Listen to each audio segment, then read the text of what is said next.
said every disciple. So the more we use water, the more. Inside, no problem. We have room. And this is very light. It's like a family here, huh? Yes, master. My sister. Like a dream.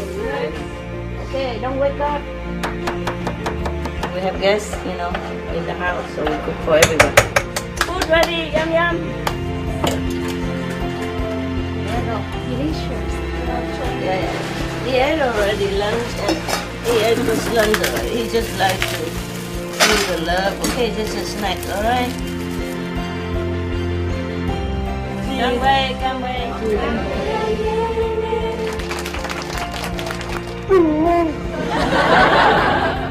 2, 3. What is that? Anyway.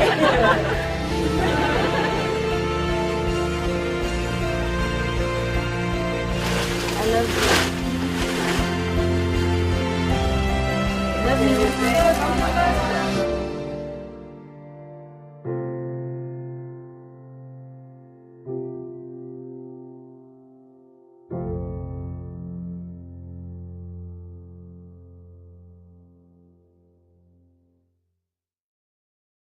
Everybody good? Oh, your sock looks so clean. How you clean it? How you wash it? Huh? 新的 New, huh? So nice to go out shopping like that. Huh? Okay. I was thinking.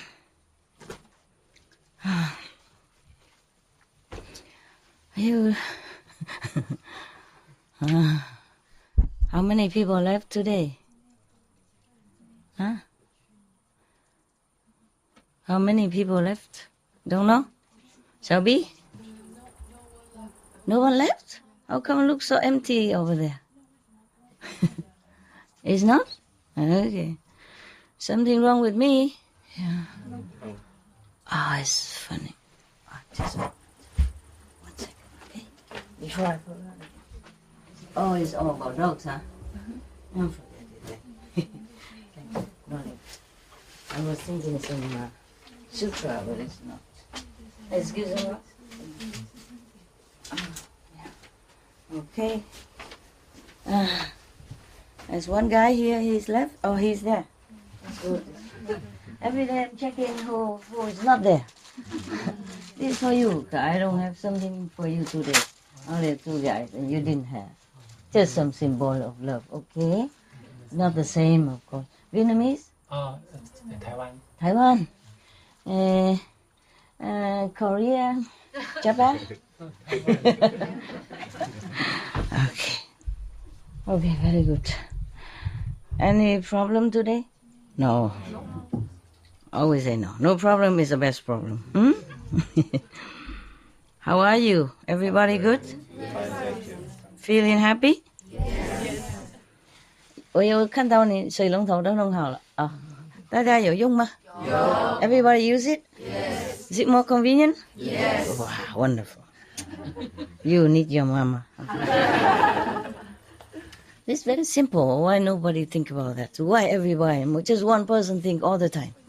Here is not fair. The system is bad. One person have to think all the time. One person had to do shopping all the time. And one person has to deal with the government all the time. I mean, deal with the paperwork. It's not fair. What do you say?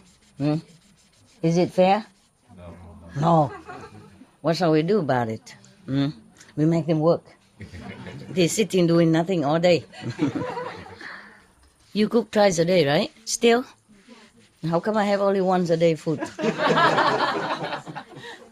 Is it one meal or is it 2 meals together? One meal because this afternoon I think, but I thought master one meal a day. Okay.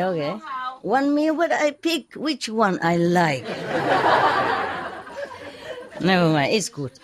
I won't die. Are you hungry? No. Sorry, master. A lot of food already. Too much. I'm just worried that she gave you only once a day. Even 1 meal a day. We were thinking, but we don't know what to do. Don't know what to do? How can not know what to do?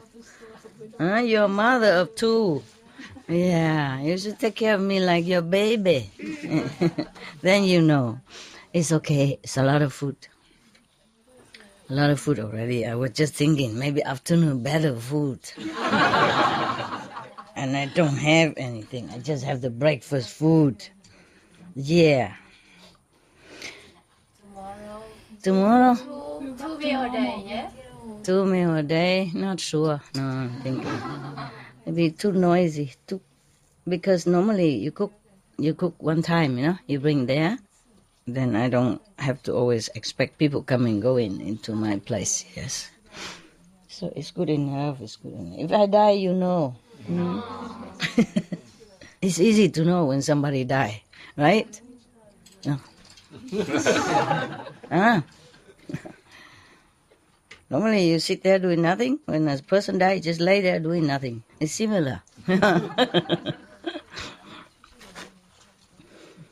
I have a good joke for you. You want a joke first or you want a story first?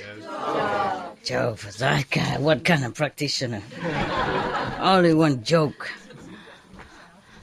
Okay then. This is a very good joke. It sounds similar to... It sounds very similar.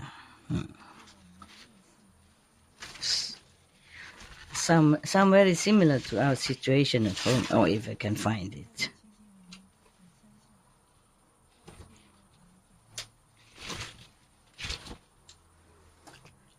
Here.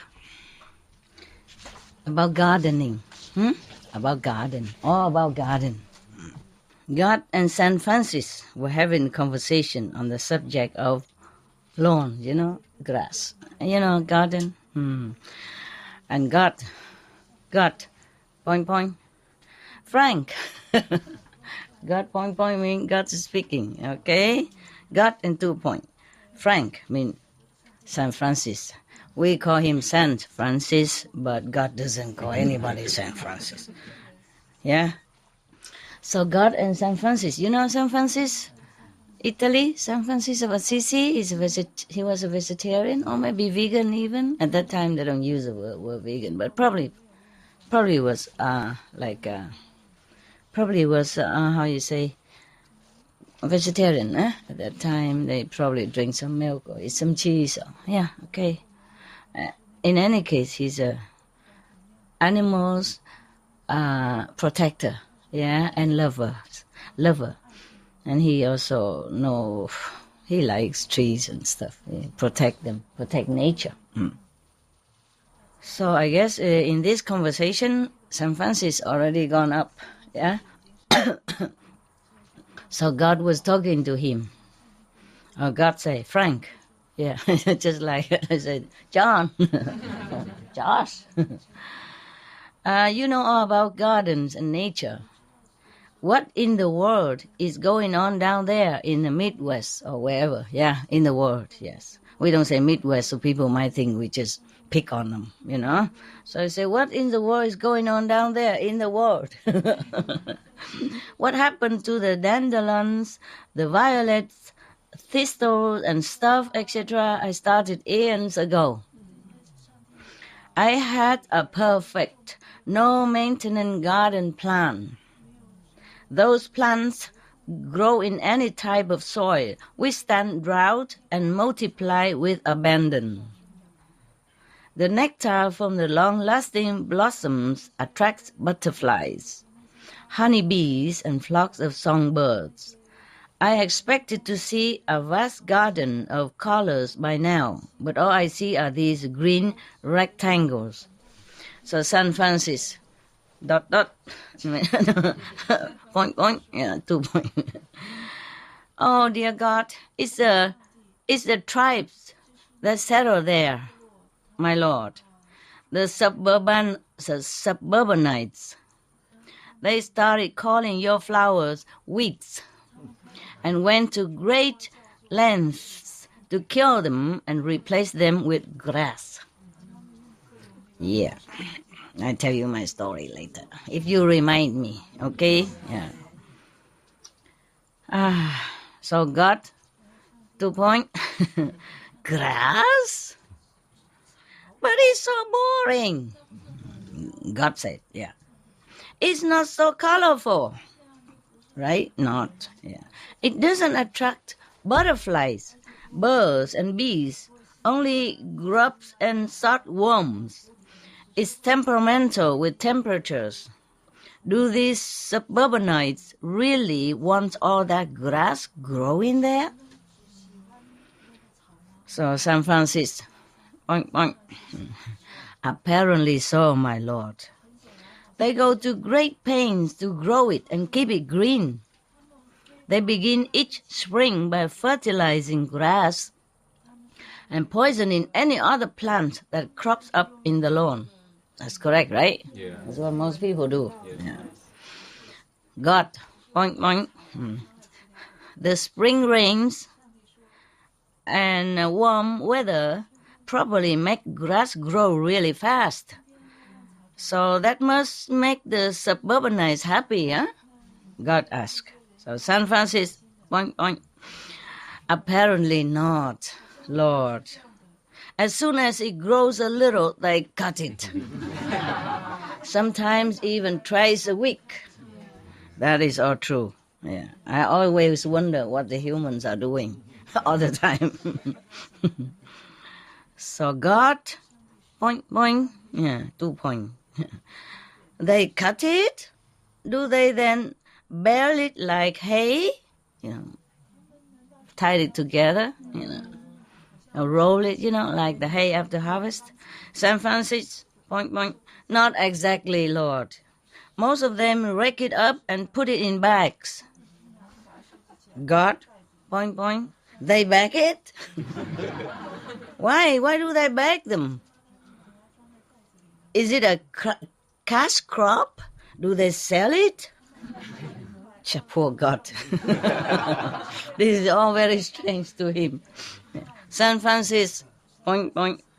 No, sir, no, sir. Just the opposite. They pay to throw it away.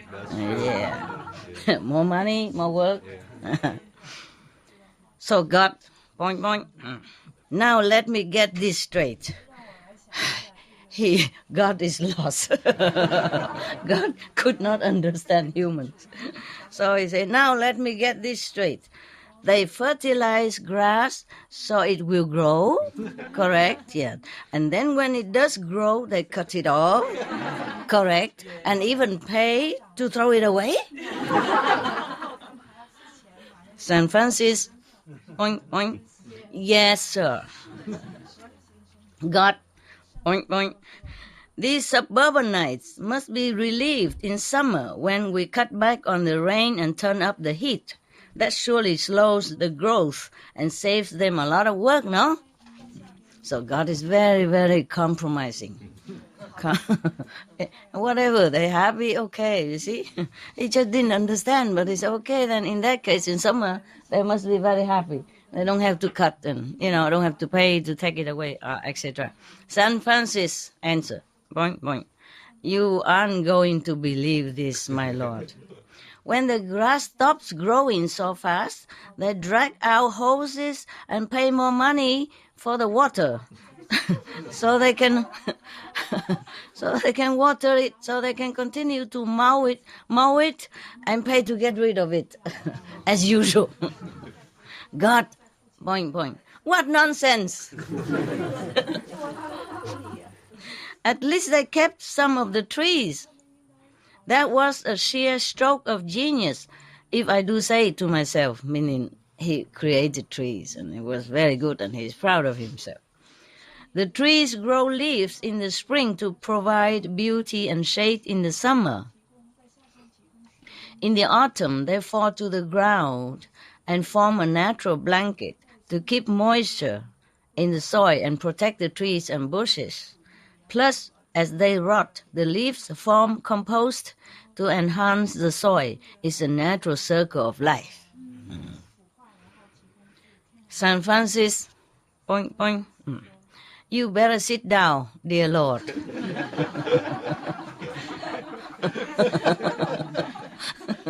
He's going to have some news for God. That God better sit. Poor God. We are so sorry, my Lord. We ignore him. We're so sorry. Okay. The suburbanites have drawn a new circle. As soon as the leaves fall, they rake them into great piles and pay to have them hauled away too. Haul away, right? Yeah, haul away. Haul away, yes. God, point. No. What do they do to protect the shrub and the roots in the winter and to keep the soil moist and loose? Could they rake all the leaves away, so what happened, huh? St. Francis, point. After throwing away the leaves, they go out and buy something which they call mulch. They haul it home and spread it around in place of the leaves. More money, more work. Oh. God, point. And where do they get this mulch? Oh, St. Francis, point. They cut down the trees and grind them up to make the mulch, dear Lord. God, point. Okay, enough. I don't want to think about this anymore. Saint Catherine, you are in charge of the arts. What movie have they scheduled for us tonight? God wants to relax now. It's too much for him. He must watch the movies, to detend, to relax. So Saint Catherine, point. The film tonight is called Dump and Dumber. Dear Lord, it's a really stupid movie about point. God, oh, never mind. I think I just heard the whole story from San Francisco already. Poor God, can't even watch movies even. It's too much. Yeah. You like the story? Yes. Okay, that's it, huh? What else? You just sit there? I want us to remind you about it. The story. Okay, very good. Thank you. Okay. My story is similar, except that I wasn't God. And I wasn't talking to St. Francis, but some of the Sihu Santos or Santas. Yes. In the former days, I had no house, not even cave. I just have a tent. We all had tents. Yeah, and then we just put up a tent on top of maybe a platform of wood or something, bamboos, or just on the ground. It depends on what kind of ground. So in the beginning, I told you already, the disciples keep growing. They chased me up from all the way down, up to from the mango tree, up all the way to the bamboo grove, and then to the International Garden, and then later to the Persimmon Garden. Yeah. And then later they chased me all the way up further. We bought another piece of land, and they call it, I forgot, there's a white flower everywhere. I forgot. Huh? By Hoa Lian, I know English. It's a white flowers everywhere. I forgot the name. Huh? Daisy. Not Daisy. Daisy is like this, not on the tree. Magnolia.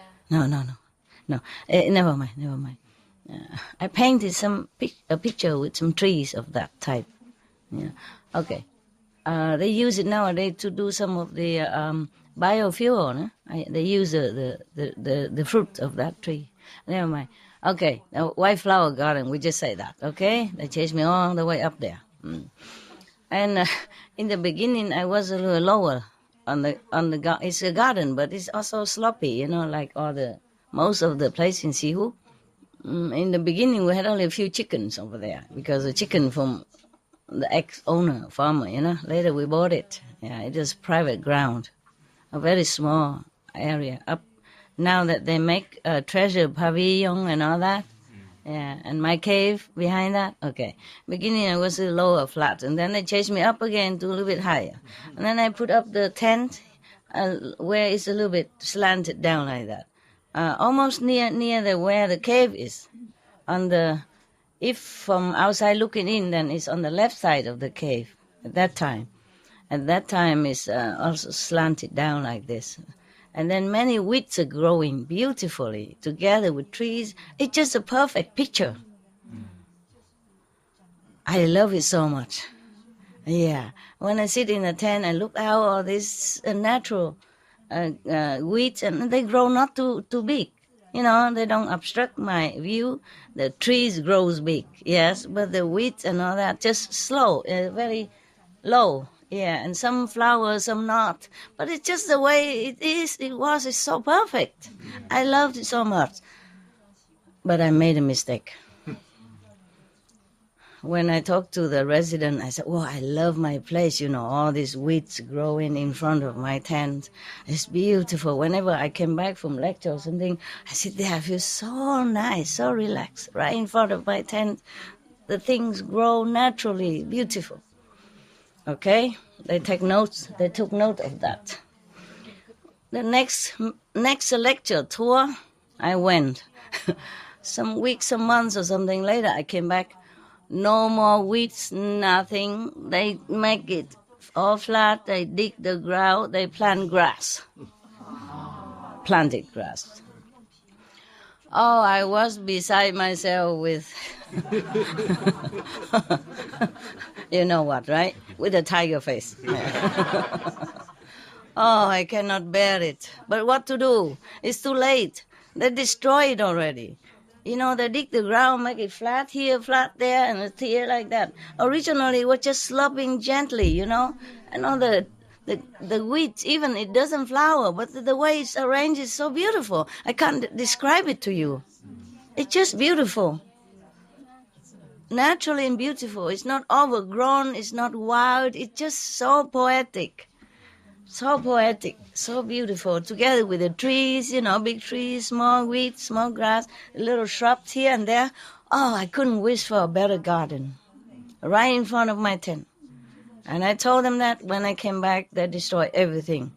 They plant grass, you know, orderly, and some little flower here and there. Oh, and what a tiger face I had, but... Too late, you know, I can't say much. And up to now, I still have that picture in my mind, the perfection of nature. And I can only keep that in my heart. Yeah, I say you don't live there. It's I who have to live there. Whatever, I like it, it's my place. Why don't you plant your place? You have your own cave. You plant it in front of your cave. You don't mess up with my cave. It's some egos. And I deal with ego all the time, ever since. All the time. Not just that, but before that, after that, and still now. Either ego or dumb or dumber. So I very much sympathize with our Lord God. I also couldn't understand, let alone God, you know. I say, oh, you cannot understand human. Even I, in a human form, I can't understand them. How about you? How would you? You know? This is the thing. Okay. Now we have another story. I say it's not so bad, but just to erase this. Just to erase this memory. Oh.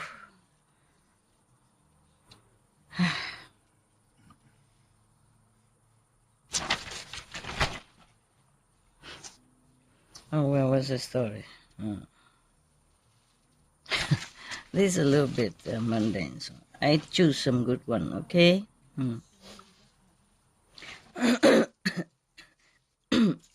It's about a wedding. You know, a little girl attend a wedding for the first time in her life.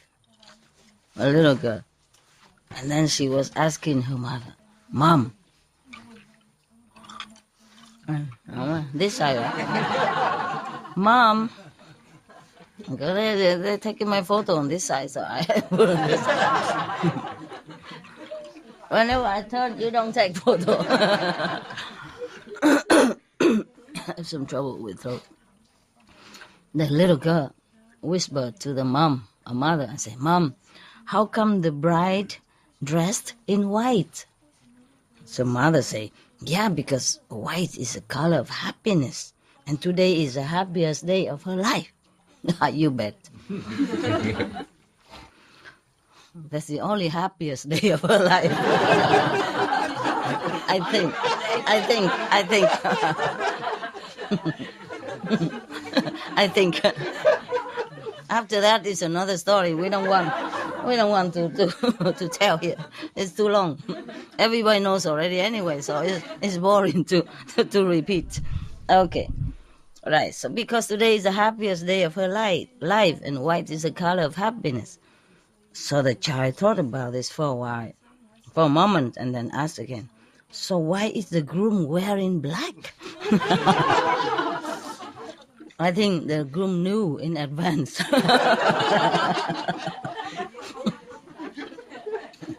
From now on, from that day on, prepare, Okay, it's so fun. But how come everybody knows? Everybody got married now.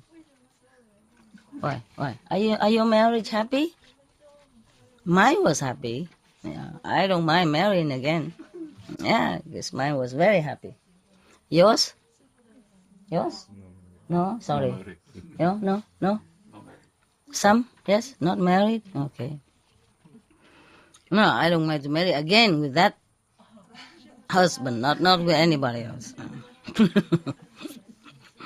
I don't think it will be the same. Okay.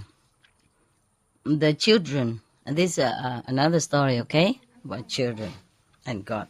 The children were lined up in the cafeteria of a Catholic elementary school for lunch.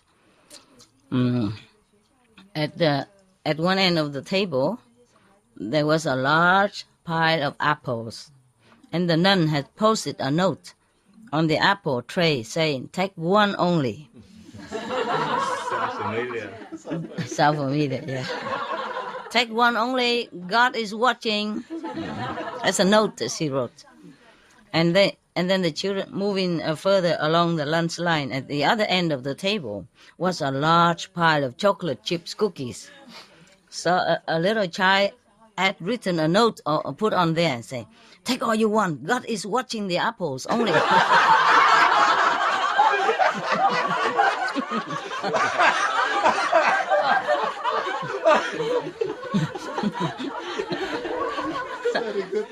Children, huh?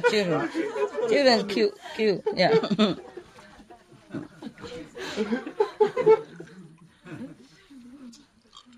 And the child, a little boy opened the big family Bible, was reading. He was fascinated as he, turning pages. Suddenly something fell out of the Bible. He picked it up and looked at it. What he saw was an old leaf that has been pressed in between the pages. "Mama, look what I found." So the mama said, "What have you got there?" He was very astonished and said, "Ma, I think it's Adam's underwear."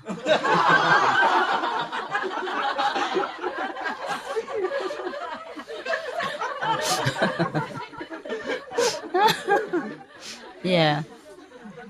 Possible, huh? In the old day, that's what they used. Yeah, no, not old days. In Adam's time, they don't use anything. Just one leaf to cover where, right? I got it. Okay. Yeah. I was thinking to let the three of them sit here.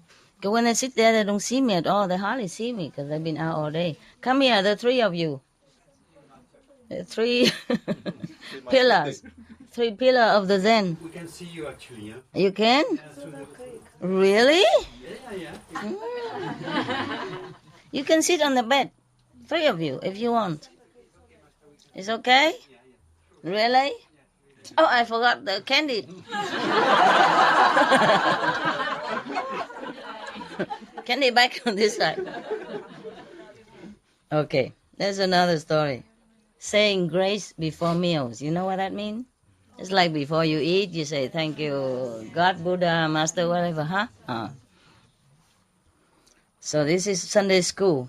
The teacher asked one of the kids, Johnny, now, tell me frankly, do you say prayers before eating? No, sir. Little Johnny replies, I don't have to. And the teacher was surprised. But you should. Why? Why not? He said, oh, my mom is a very good cook.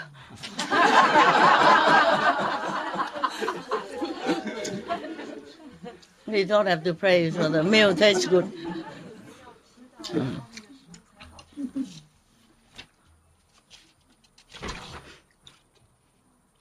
Okay, long story. Oh, maybe next time, huh? We cannot keep joke forever, no? We read our serious story. Because Buddha is watching.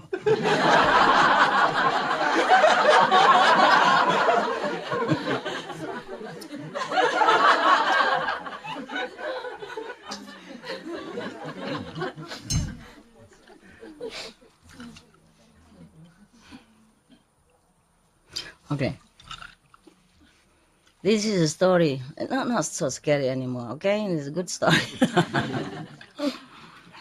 My God, Buddha reincarnation, huh? Many incarnations, a very scary story, huh? Such a scary and extraordinary sacrifice.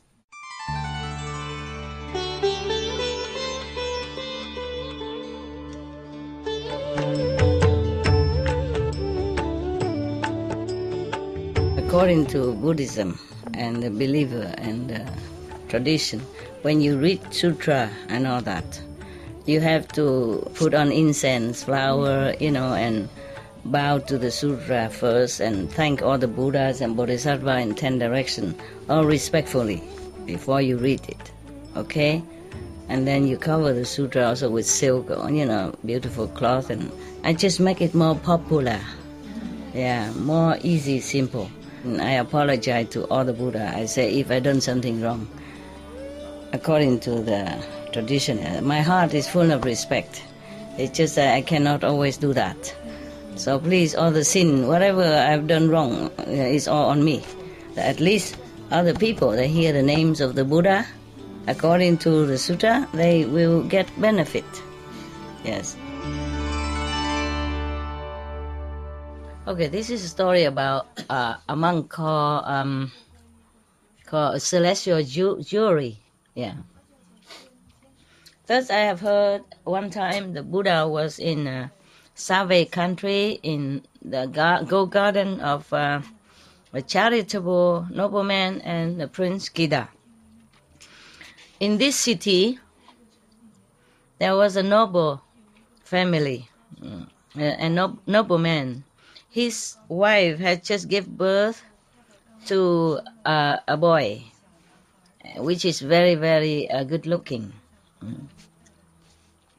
And in the middle of, while giving birth to this boy,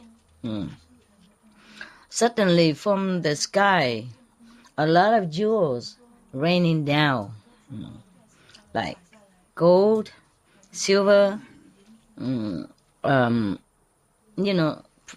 semi-precious stone, all kind of stones, all kind of beautiful, tiger eyes and diamonds, all kind of precious stone rain down on the yard, full. The yard is full of jewels. Oh, everybody was so excited. The whole village people came to look and help them to pick up all the jewel. I hope they help to pick up the jewel. And everybody praised the parents for such a good virtuous family that gave birth to a beautiful child and so meritorious. And they said to themselves, this is a rare, truly rare phenomenon. Since times immemorial, we never saw, probably never happened like this. So the parents was perplexed, and worry also, mixed feeling. He was thinking, what kind of omen is this? So they asked the astrologer and the clairvoyant to come to their house and check it out, the astrology of the newborn baby, whether or not he's a good person and whether or not they can make him into a good citizen. And so the astrologer said, please bring the boy here, out. Yeah, so the wife brought the child out. He was checking, the clairvoyance, checking, looking, look. Oh, not too bad. And the astrologer said to the parents, noble sir, your son has many good signs of a good gentleman. Like his head is round. Is your head round? If not, just cover it, no problem. His head is round, his nose is straight.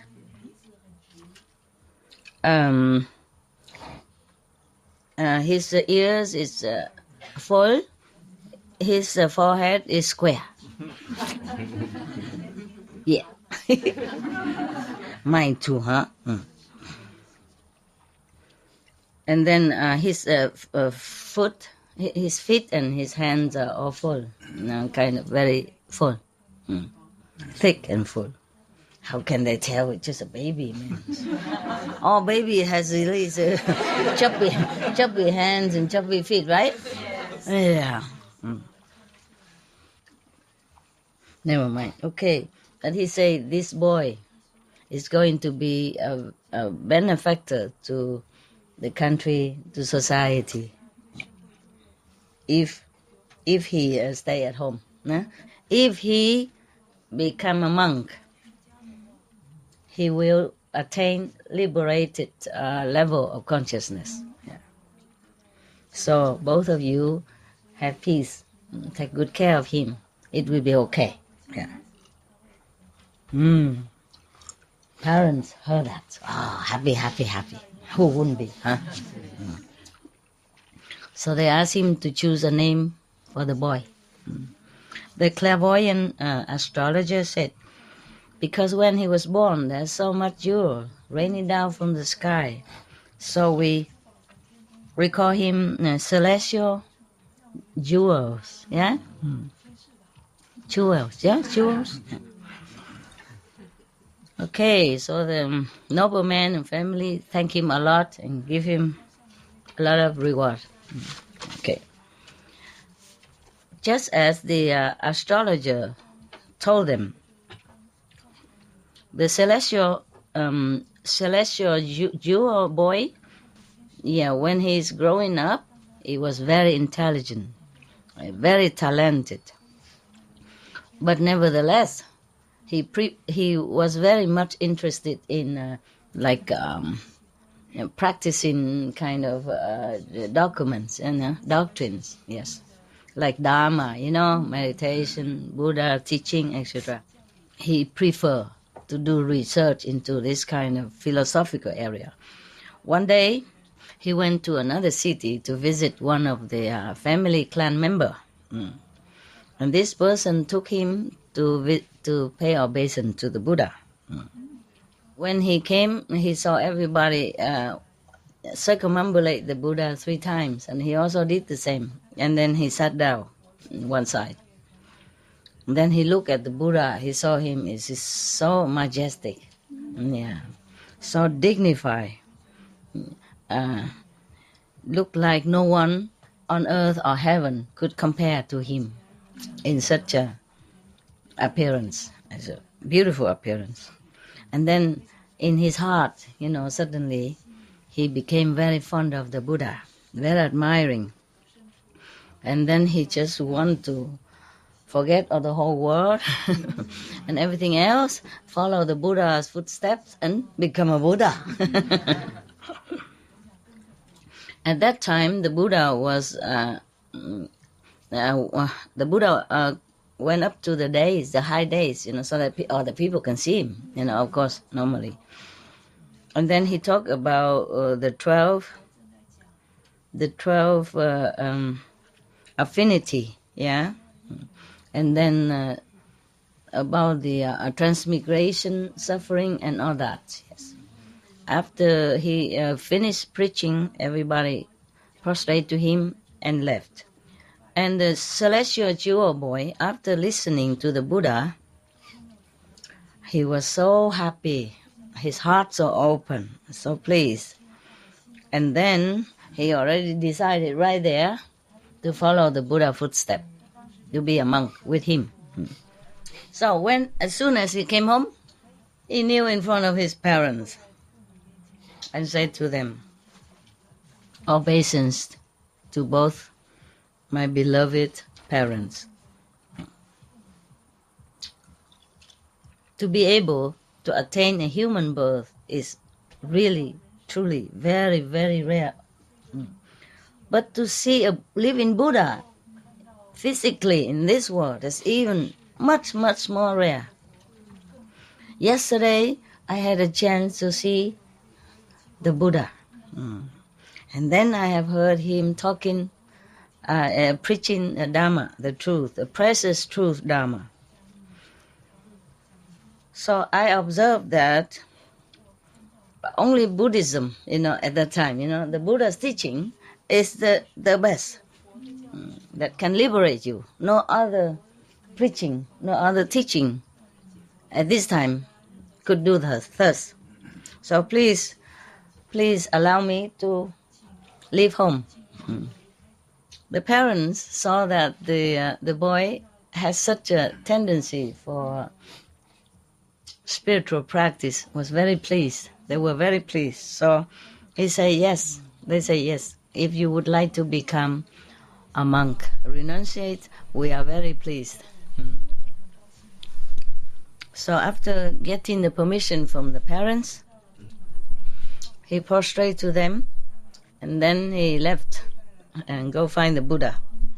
He went to see the Buddha, and he said he also prostrate now in front of the Buddha and say, "Obeisance to the World Honor One.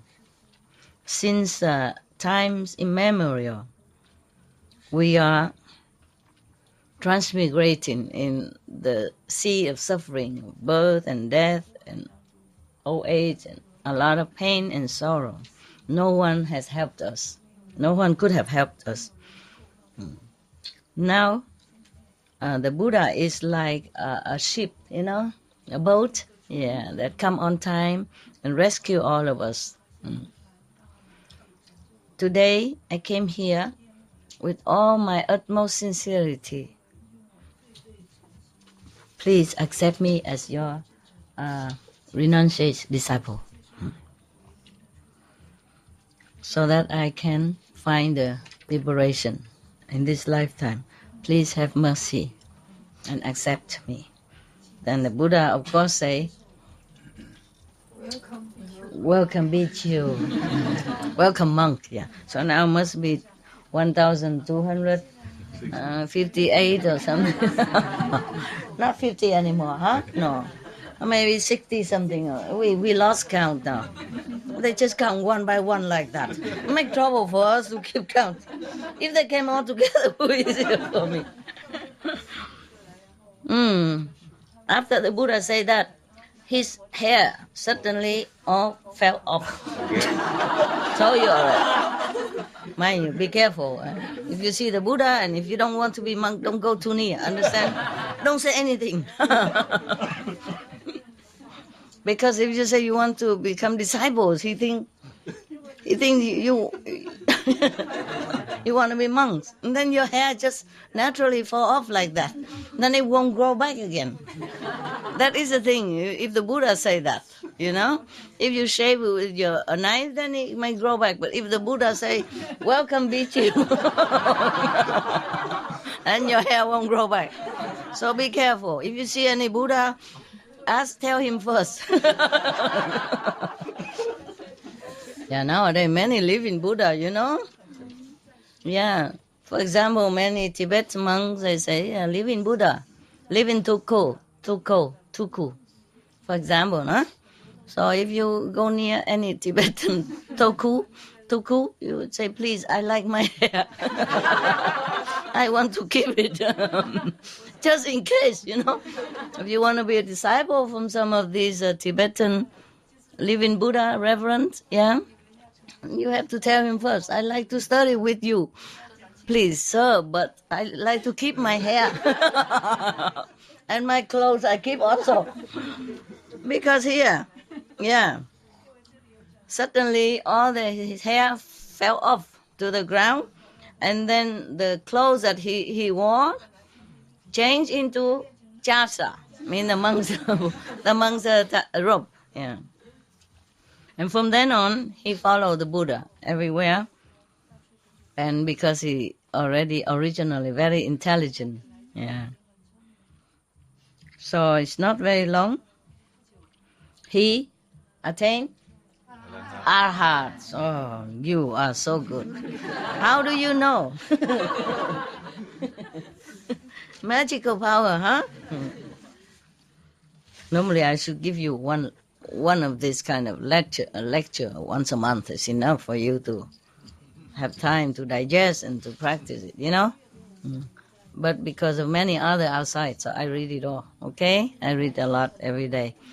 And slowly you go home, you have to check it out again, okay? Assimilate it and truly think about it, bring it into practice.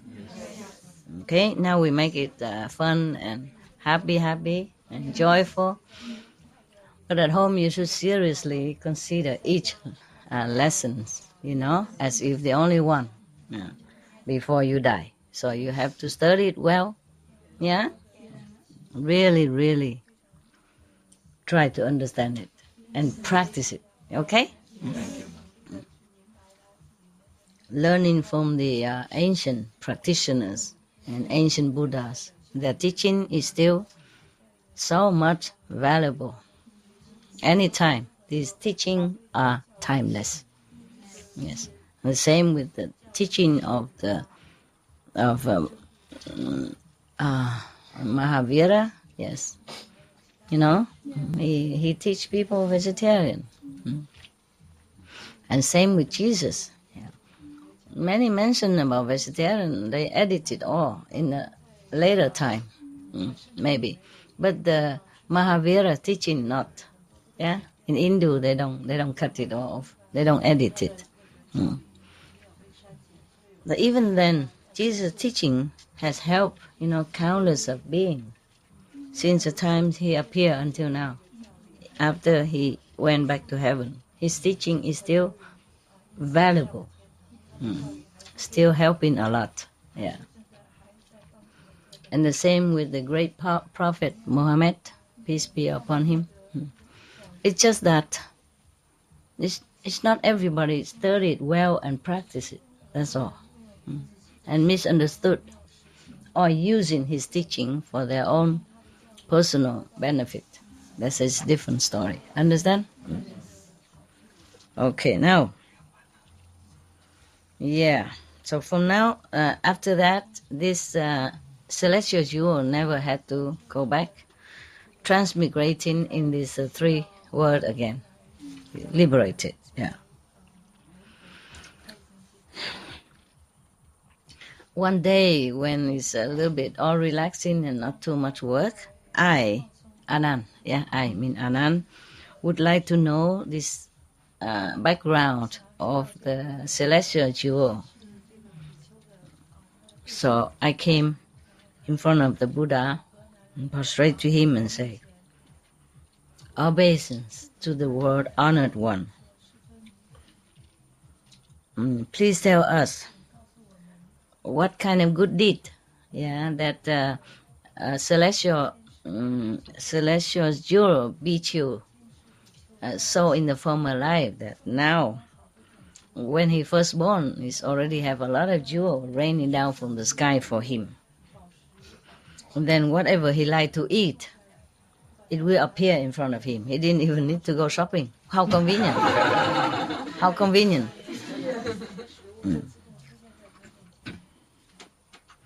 So please, could you explain to us? You see, it's always Anand who asks, né? Yeah.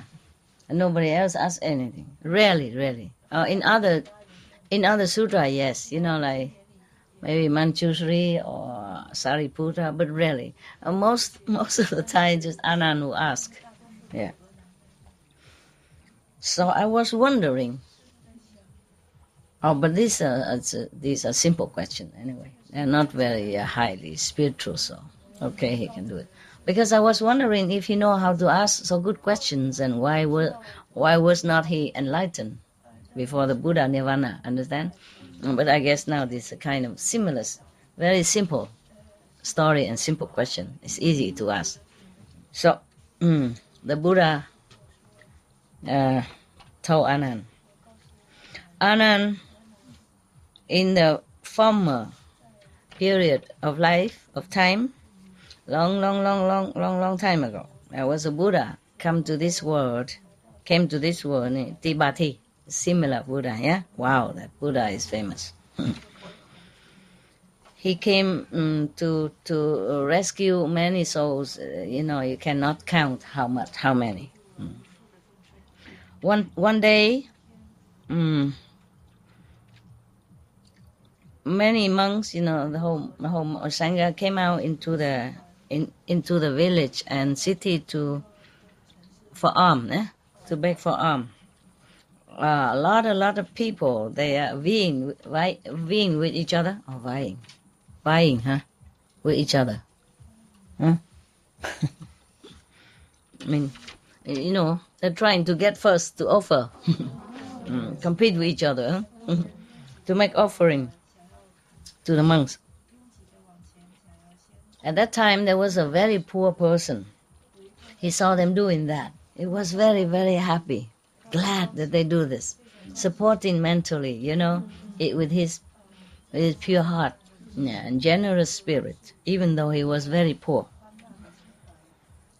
He would also like to earn some merit by offering to the Buddha and the Sangha, but he doesn't have any. What? Possession. Huh? Any possession. Yeah, he has no money, nothing. He has nothing. So, but he was so pleased or happy in his heart, he didn't know what to do. So then, reluctantly, he took a piece of stone. It looked like jewel, kind of, round and beautiful. Yeah. A handful of that. Those pebbles, sometimes they look beautiful, huh? Round and shining. Yeah. So he took a handful of that, and then he how you say, spread it, on the road where the Sangha is walking. Yeah. And then he left, but with all his sincere heart and respectful heart. And then at that time he said, again, he said, like everybody else before, please give me the blessing so that life after life I will have a long life and born in a noble and rich families. And then also have liberating way of practice, just like all of you reverends. It's always rich and famous first, and then liberating after. Yeah, and that's what he will get, I think. Anand, you should know, the poor person who make offering with the pebbles at that time, with all his heart, have faith in the three jewels, mean the Sangha, the Buddha, the Sangha, and the Dharma. Yeah, have the utmost faith in the three jewels. Don't get confused with the jewel that he got now. Three jewels mean the Buddha, the Sangha, and The monks, yeah? Okay. They liken, in the former time, people liken this is like jewels, you see? So 3 jewels. That means the three the three pillar of Buddhism, yeah? The Buddha, the Sangha, and the Dhamma. Yeah. Because of that, it's 91 aeons past. He has always derived a lot of rewards, and always wherever he's born, always very have peace and richness, and everything he needs, he always has. Yeah, and even nowadays, he has good affinity enough to meet me and attain a heart, the liberation. Yes. So at that time, all the people in the assembly, hearing the Buddha first, they all aspire to make more offering, yeah, and how you say, really appreciate the merit that any offering brings to them. Yeah. And then because of that, many people attain different levels of consciousness at that time. I guess he was not just saying that, but he gave initiation too. Just like whenever I give initiation, different people see different light, different level, like that. Yeah, I don't just talk. Just afterward give initiation. That was before, when I went around the world and do that. Yeah. Okay, so everybody happy. Bow to the Buddha and get out. I mean, go home. Okay, huh? All right. Every day one story. Good enough.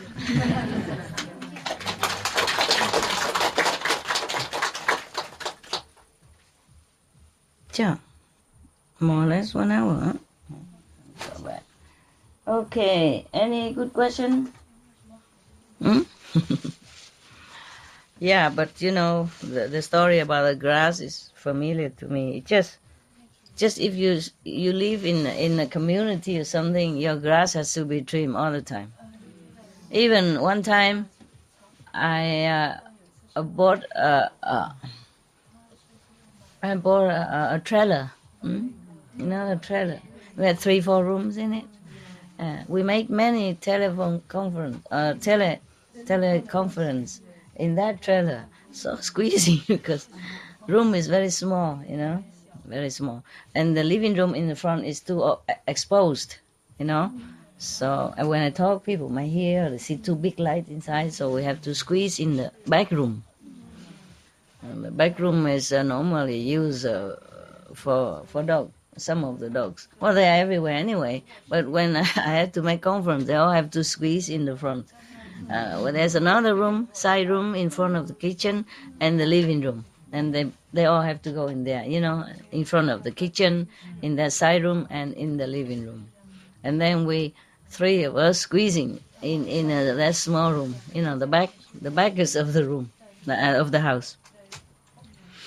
And the poor people, they could not even sit, They could not even cross leg. There's no room, so they sit like this. The boys sit like this with their computer, with their...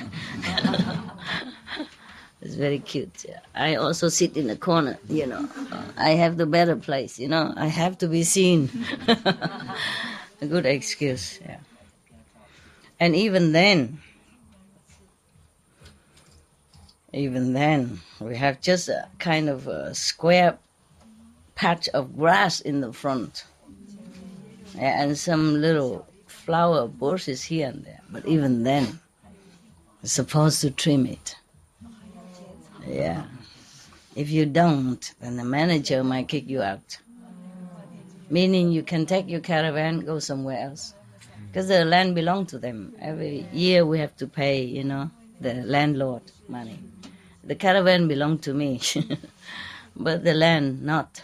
You see, in that caravan park, I think you cannot. Well, you can buy some if it's private owned. But the caravan I had is not privately owned. The land is not privately owned.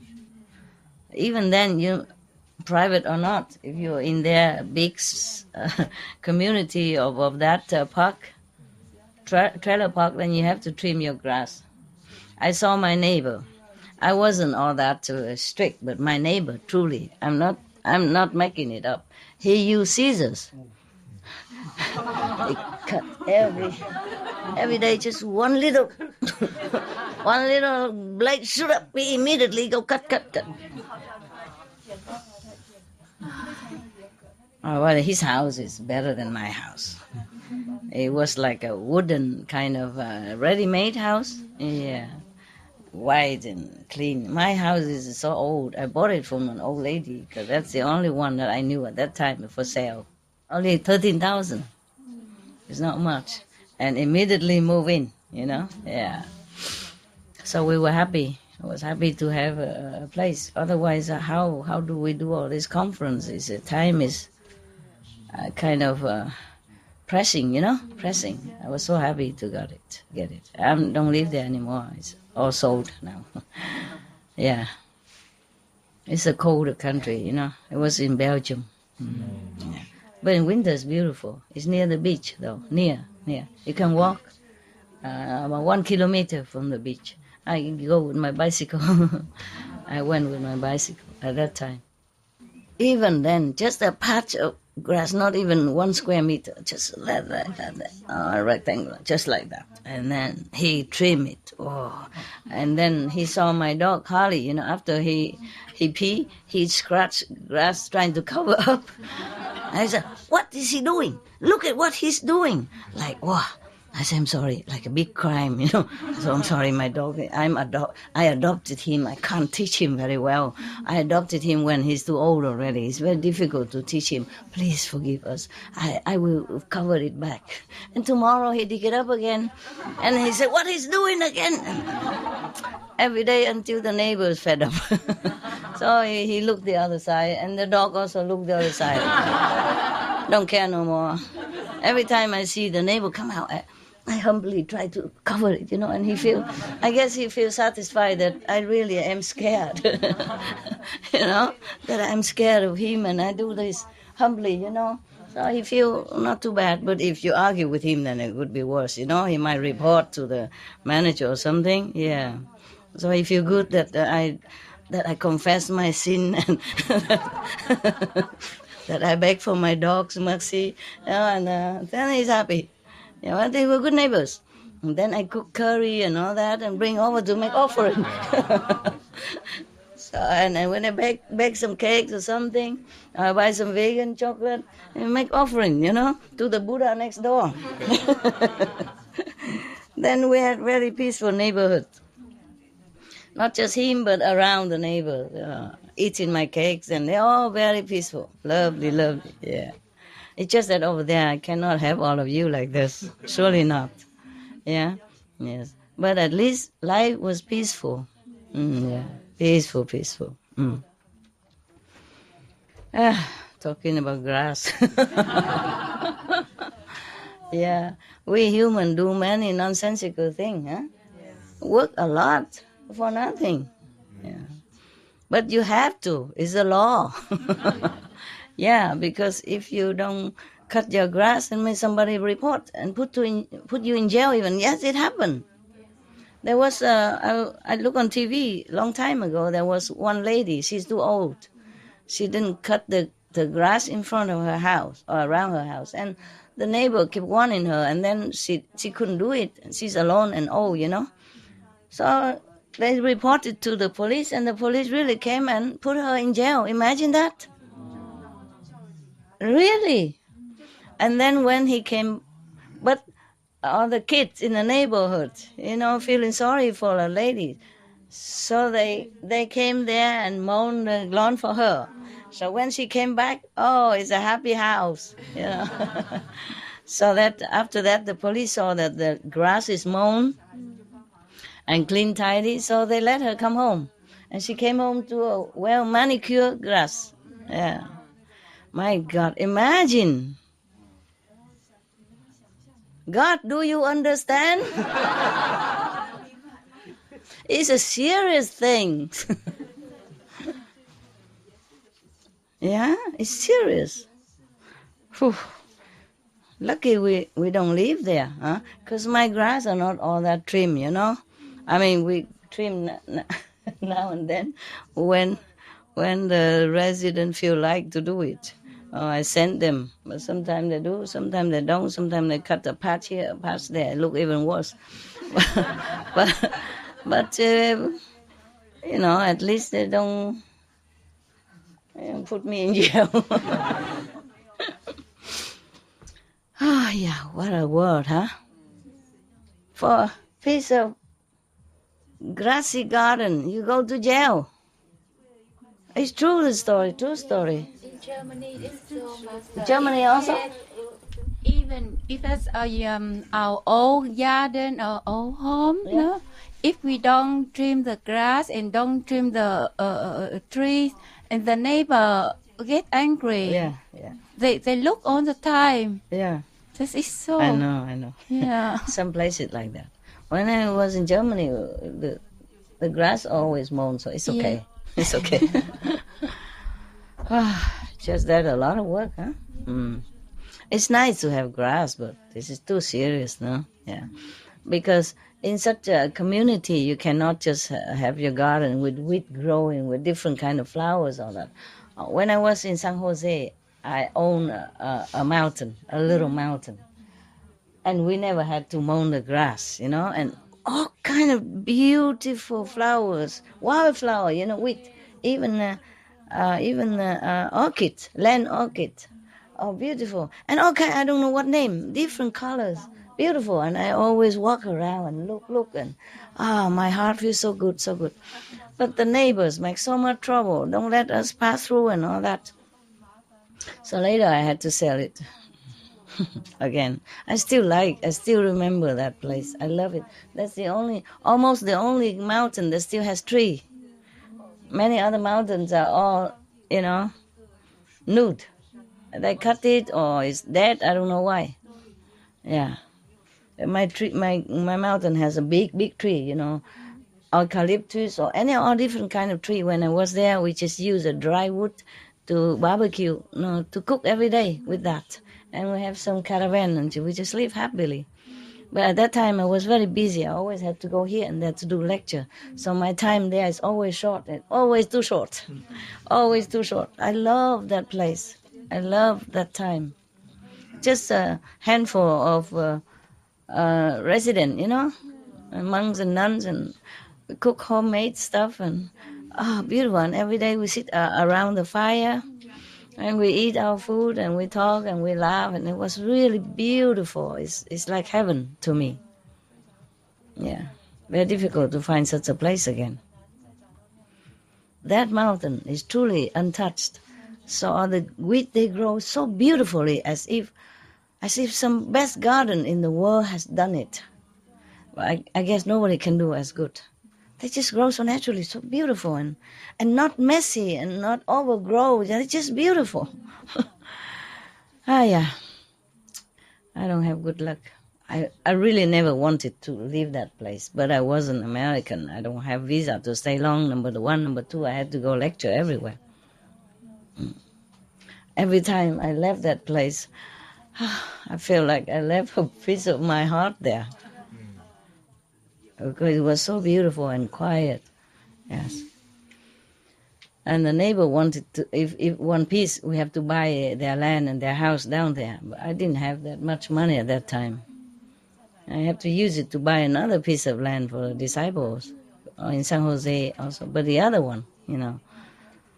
And then also have neighbors' problem with horse and with water and all kind of, and still have now. No more? Better now? I say, don't bother me. Go see the lawyer. Oh, what happened? They buy it? They bought the land? No, wait, no. No? Just as it is, but it's just better. Ignore it, huh? Better. Okay, good.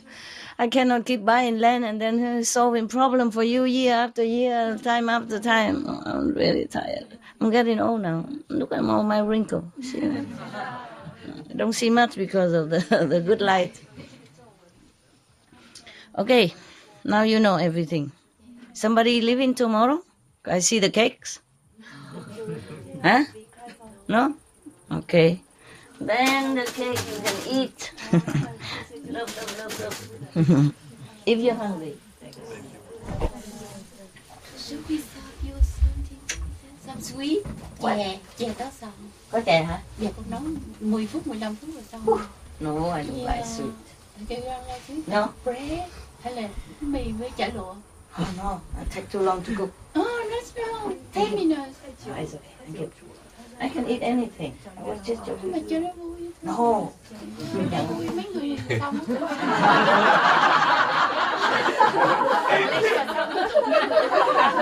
làm cho phụ ăn cho vui. Yeah. No, it's okay. Tomorrow. Because I getting fat too. No, it's not bad. I'm getting fat here only. That's the problem. If I'm fat all over, then it's not bad. But I'm fat just here. I feel it. It's a big difference from the when I was in the mountain. You don't know it. I know. Okay? No matter what you say, I know. I cannot believe you because I know. Yeah. In the mountain, I don't cook a lot. I don't cook good, and so I wasn't that fat. And I feel light, you know. And now I feel light. I'm walking like, easier. And now I walk, feel something. I'm carrying something. So if one day today, I was thinking maybe 1 week you cook, but every 2 days a week is good enough. So I eat anything with them. Otherwise they're jealous. They think, oh, eat something good. We Huh? sit and sleep and eat 2 meals a day. And you have to work at only 1 meal a day. Good enough. God, what kind of meal? You know, 1 meal, but what kind? Yeah. Very. Sometimes you cook a lot with the fry and stuff, and then it add on very quickly. And we buy something for you to exercise. You want Crazy, you know. You have to go shopping, cooking, eat a lot, and then have to buy something else. It's like the story of the grass. God help!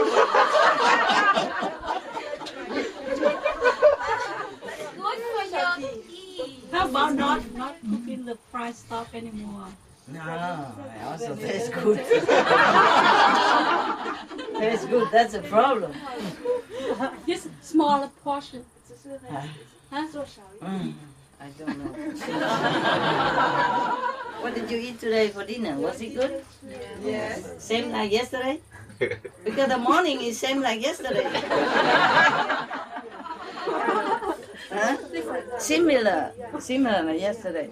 Yeah. Except the salad sauce today, she put some oil in it. Normally she says she don't put oil in anything. Yeah, a little bit okay, but not too much. It's okay also. Yeah. I don't know because I don't know. The Vietnamese food is so compatible to me, you know. So I like it a lot, and I eat a lot. Okay. All right then. Thank you very much. Thank you, Master. Thank you for your love. Okay. Tomorrow is no problem. Ciao. Ciao.